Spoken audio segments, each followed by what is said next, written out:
Take note of our vocabulary term. Idiosyncrasy. Idiosyncrasy. It's not idio. It's idia. Schwa.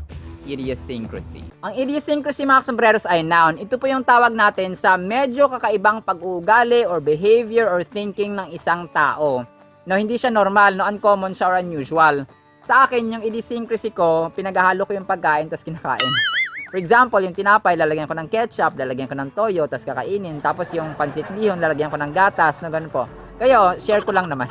Ano yung idiosyncrasy ninyo? Ang mga possible synonyms po natin dito ay peculiarity, oddity, eccentricity, mannerism, individualism, habit, uniqueness, etc. At pag ginamit naman sa sentence ay si Toto, ano kayang idiosyncrasy ni Toto? Mr. Dictionary, go. Eating mushroom is one of Toto's idiosyncrasies.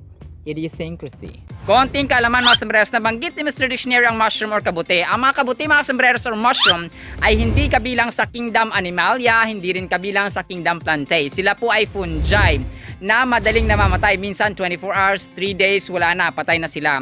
Sila po ay may tinatawag na toadstools na reserve or term para sa mga kabuti na nakakalason. Kaya hindi sila pwedeng kainin. Pero wag ka. Ang mga kabuti po mga sombreros kagaya dito sa amin ay cholesterol free at may mga essential amino acids at rich din po sa B vitamins. No, that's mushroom or kabuti. Idiosyncrasy, pagkakaiba. Alam niyo ba mga sombreros ay pwede tayong gawing kakaiba ng Diyos or isi-separate niya tayo from the evil ones kapag tayo ay sumusunod sa kanya mga utos. Basahin natin Exodus chapter 9:6-7.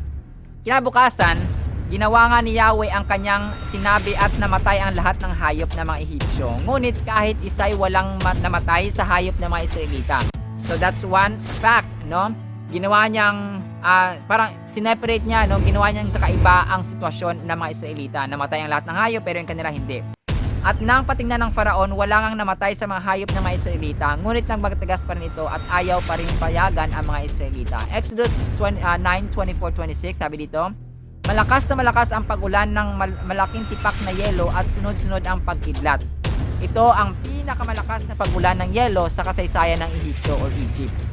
Bumagsak ito sa buong Ehipto at namatay ang lahat ng hindi nakasilong, maging tao man o hayop. Nasalanta ang lahat at nang nabagsakan pati mga halaman at mga punong kahoy. Ngunit ang Goshen na tinitirhan ng mga Israelita ay hindi naulanan ng iyalong ito. Mga sombreros, hindi lamang mga Israelites, kundi tayong mga nananampalataya, umiibig at sumusunod sa kabutihan ng Panginoon, sumusunod sa kanyang mga utos, no?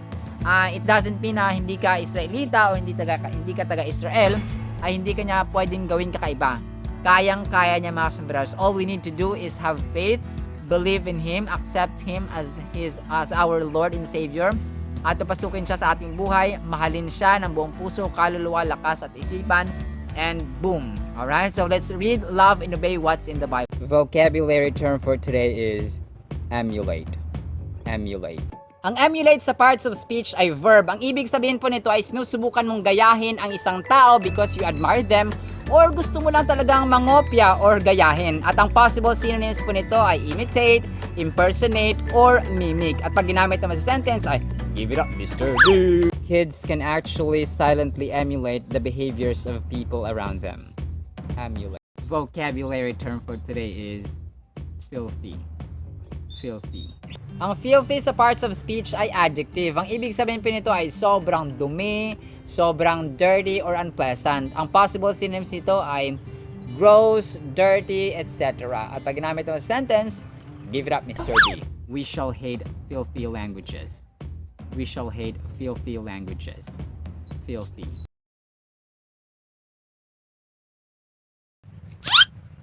Namumunga na ang kakao dito. La chara chara, la chara chara. La chara chara, mamunga lang kayo ng mamunga. Ito malapit na mahinog. Ito din. La chara chara, la chara. Hala, ma, si Toto nagtatalok mo ng kumot dito at saka naglalaro ng lighter. Muna. Ay naku, lagot ka mamaya kay mama. Opo. Magsibak ay di biro, maghapong nakaupo. Maghapong nakaupo, maghapong nakaupo. Magsibak ay di biro, magsibak ay di biro. Magsibak ay di biro. Magsibak ay di biro. Hala, ma! Si Toto dito naglalaro ng lighter na naman. Magsibak ay di biro. Nagsusunog ng mga dahon dito sa gubat. Ano? Ay nako, yung kulay orange Toto! na naman yung pinaglaruan Ano na niya. naman yan? Pagkatapos ng kulay green. Ngayon. Ako ay masarap. Init naman dito. Ay masarap. Maggulay tayo ng pako sapagkat ito ay masarap. Aha. Magpako ay Ma, masarap. kaya palang init Ang dito. pako Ma, ay si Ma, masarap. si Toto nagsusunog na ano dito, Pako ay ng mga masarap. dahon na ano. Naku, ang dami na sinusunog, ma. Antayin mo ako dyan, Toto. Antayin mo ako dyan, ha? Antayin mo ako dyan, ha? Nago ko na lahat ng lighters, ha? Tapos yan pa talaga Paano kung masunog tayo dito, ha? Ha? Paano kung masunog tayo dito, ha? Sa'yo, ha? Huwag mong paglaruan yung lighter, ha? Kasi pag nasunog tayo dito, ha? Yung mga kapitbahay natin madadamay. At ang hirap-hirap masunugan, Toto, ha? Kaya kayo dyan, ha? Huwag kayo maglaro ng lighter, ha? Ha? Yung mga nakasaksak ng mga rice cooker dyan, at saka nakasaksak ng mga charger, at saka mga appliances nyo dyan, ha? Huwag nyo pabayaang nakasaksak magdamag, ha? Kasi baka pagsimula ng sunog, ang hirap masunugan, ha? Ang sabi ng mga nasunugan, mas maganda pang nanakawan kaysa sa masunugan ka. Ha? Ginigigil yung abdo. Ay, sindihan ko mga abdo ni. Sindihan ko mga abdo nyo dyan mamaya, ha? Ha? Huwag kayo matulog na nakasaksak ang mga, kung ano dyang mga rice cooker nyo dyan, ha? Pinapabayaan nyo, ha? Kung ano-anong ginagawa nyo, kaya na-overcharge na yan, ha? Nagigila kasi yung tuto, ha? Huwag kang maglaro ng apoy, ha? Huwag kang maglaro dyan ng lighter at kung ano mga ano dyan, ha? Posporo ba dyan o ano mga gasol nyo dyan, tsaka mga kerosene nyo. Ay, nagigila ko sa inyo. Mahirap ang masunugan! Ay, hindi nyo na napipil ang mga nasunugan, ha? Maraming area sa buong mundo, ha? Dito sa Pilipinas ang nasunugan, ha? Ha? Masyadong mahirap masyadong mahirap ang masunugan, ha? Nagigila ko sa inyo. Ha? At ikaw, Tuto, ha? Huwag mo sunugin ang kagubatan kasi naku, mahirap yan, ha? Ay, naku, kasuhan ka talaga dyan. Huwag kang nagigila kasi dyan, ha? Huwag niyong paglaruan ng apoy at saka yung mga nakaiwan nyo ng mga charger dyan, ha? Hindi ko nagigila kasi inyo, ha? Isa lang masabi ko dito, ha? Ginigigil nyo abdo ko, ha? Ginigigil nyo abdo ko. Mag-ingat tayo kasi pag nasunugan tayo madama yung iba, lalo na mga dikit-dikit na bahay dyan, ha? Mahirap ang masunugan, sinasabi ko sa inyo, ha? Hindi man kami nasunugan dito, ha? Pero sa awa ng Diyos, ha? Yung mga iba dyan talaga nakita mo, hirap na hirap talaga sila makabangon, ha? Kasi back to zero ang lahat pag nasunugan ang bahay, ha? Isa lang masabi ko dito, isa lang masabi ko, I love you, bye-bye. I love you, bye-bye. And I will always love you, what I'll always love you, what I'll always love you. Ay, sorry. Ballpen pala ito. Akala ko microphone. Sorry po. Sorry. Ben, napabirit pa ako ng bonggang-bongga dito. Ballpen lang pala ito. Akala ko microphone. Sorry po. Kung bakit nga ba nagkakaroon ng apoy itong lighter mga sombreros, ito ay dahil sa presence ng butane. Itong butane mga sombreros ay isang highly flammable ang pronunciation di flammable, hydrocarbon at colorless gas mula sa petroleum. Kapag pinipihit natin itong friction wheel, ay may nare-release na konting amount ng butane na nagpo-produce naman ng apoy. And bonus trivia mga sombreros, ang pinakamaliwanag na object sa buong sangkalawakan at buong sangdaigdigan ay ang araw, pero mind you mga sombreros na ang araw ay humihiram lamang ng liwanag mula sa kalwalatian ng Panginoong Diyos sa langit. Ganon po katindi ang liwanag ni God the Father. Mga sombreros, lighter, light, ilaw. Yan po ang ating keyword sa topikong ito. Basahin po natin Psalm or mga awit 119 verse 105. Sabi dito, ang salita nyo ay katulad ng ilaw na nagbibigay liwanag sa aking daraanan or dadaanan. Ito ay sasabi ni Haring David ng ilaw. Ang word ni Lord sa Bible ay ilaw na nagbibigay liwanag sa kanyang daraanan.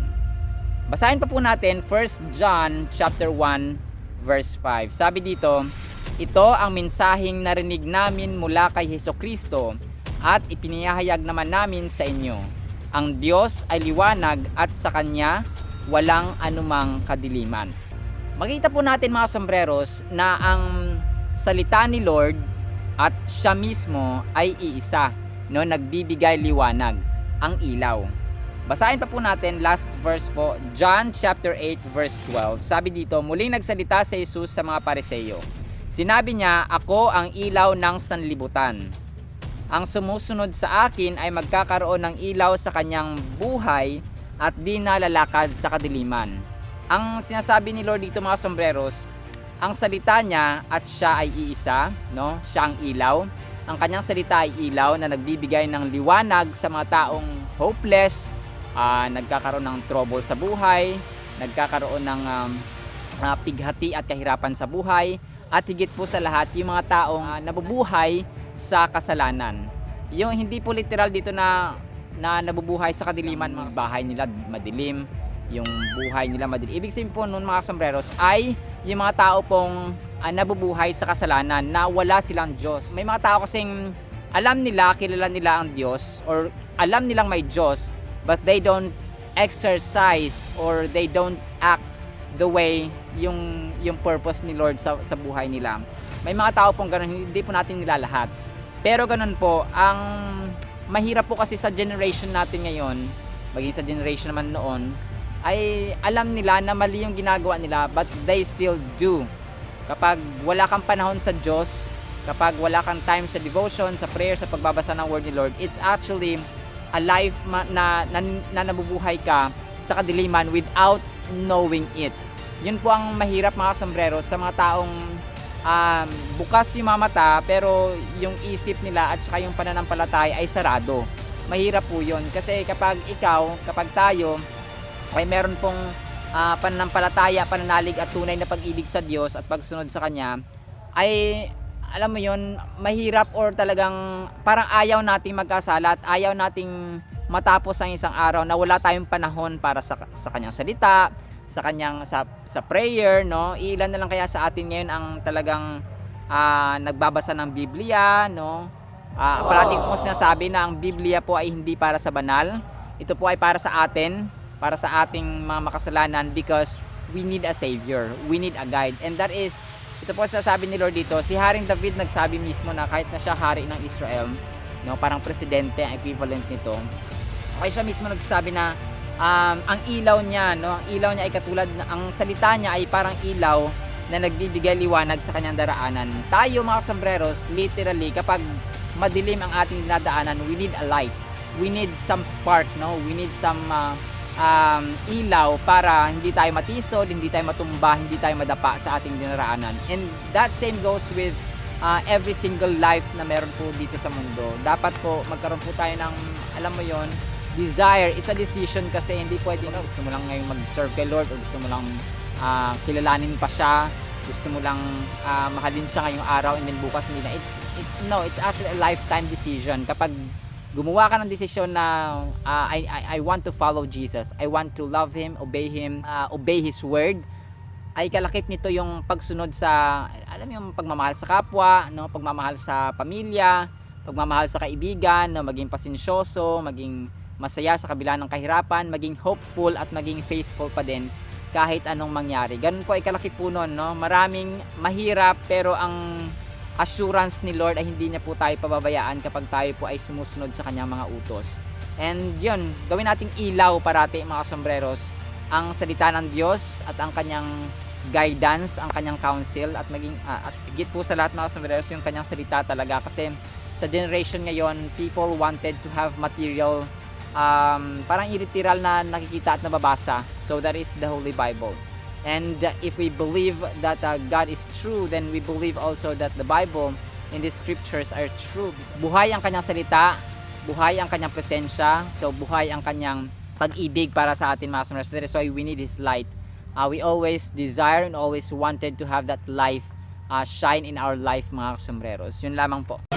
Buko juice galing sa coconut or niyog. May scientific name na Cocos nocifera, tinatawag na the tree of life. Muli po, ito po si Kasombrero Dennis, aka Kuya Kim 2.0, at nagsasabing ang buhay ay mas lalo nagiging masaya, mas lalo nagiging puno ng faith, hope, and love pag si Lord Jesus Christ na ating Panginoon, tagapagligtas at pag-asa. Muli po, maraming salamat mga sombreros at see you sa next segment. Bye-bye!